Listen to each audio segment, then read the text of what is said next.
Problem number 3 क्या दे रखा है? A rectangular loop with a sliding connector of length 1 metre.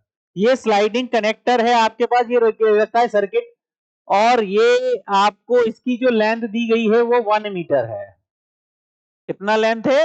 1 metre length है, ठीक है। और मैग्नेटिक फील्ड जो आपको दिया गया है वो 2 टेस्ला है। कितना है? 2 tesla. Perpendicular to the plane of loop resistance of the connector is, इस कनेक्टर का जो रेजिस्टेंस है वो आपको दे रखा है 2 ओम, और इनके तो 6 और 3 है, ये तो दिए ही है। Two resistance 6 ohm and 3 ohm are connected as shown in figure. The external force required to keep the connector moving with constant velocity, velocity 2 metre पर सेकेंड से आपको इसको कनेक्ट, ये ऐसे कांस्टेंट वेलोसिटी इसको चलाना है।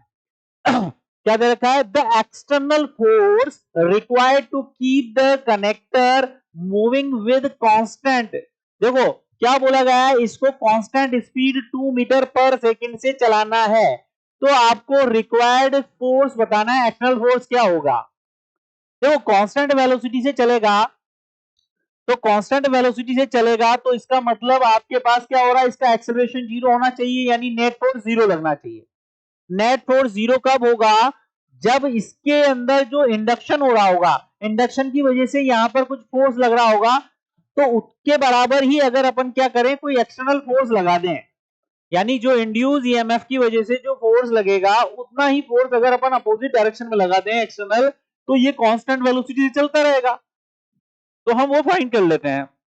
तो सबसे पहले तो हम इंड्यूस ईएमएफ निकालते हैं। Induce EMF E is equal to क्या होगा?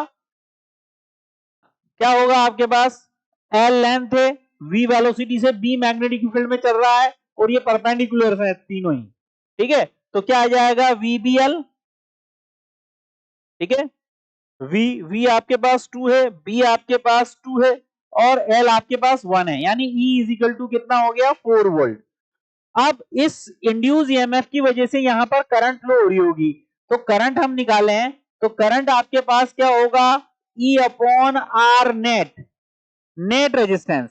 तो सबसे पहले हम नेट रेजिस्टेंस देखें, ये आपके पास 6 ओम और ये 3 ओम, ये तीनों दोनों आपके पास पैरेलल में है, दोनों पैरेलल में दिखाई दे रहे हैं, ये सेम पॉइंट्स है, ये सेम पॉइंट्स है, पैरेलल में दिखाई दे रहे हैं।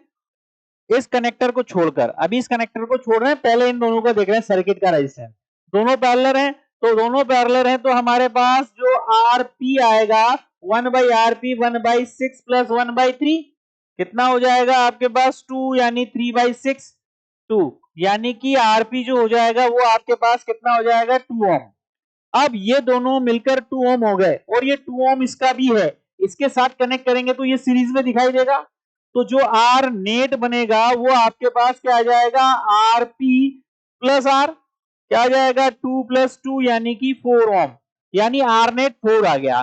तो हमारे पास जो करंट आ जाएगी वो 4/4, यानी कि 1 एम्पियर की करंट इसके अंदर फ्लो हो रही है, ठीक है। जब इसके अंदर करंट इंड्यूस हो रही है, जब इसमें अंदर करंट इंड्यूस होगी तो ये क्या करेगा? इस पर फोर्स भी लगेगा, क्योंकि मैग्नेटिक फील्ड के अंदर है, तो जो फोर्स लगेगा F इजिकल टू हम क्या पढ़ते हैं? ILB, ठीक है, ILB साइन थीटा, साइन 91 होगा। तो क्या आ जाएगा आपके पास? F इजिकल टू I कितना आया? 1, LB 1 है, BB हमारे पास कितना है? B की वैल्यू आपके पास कितना? 2 दी गई है, 2, तो क्या आ जाएगा?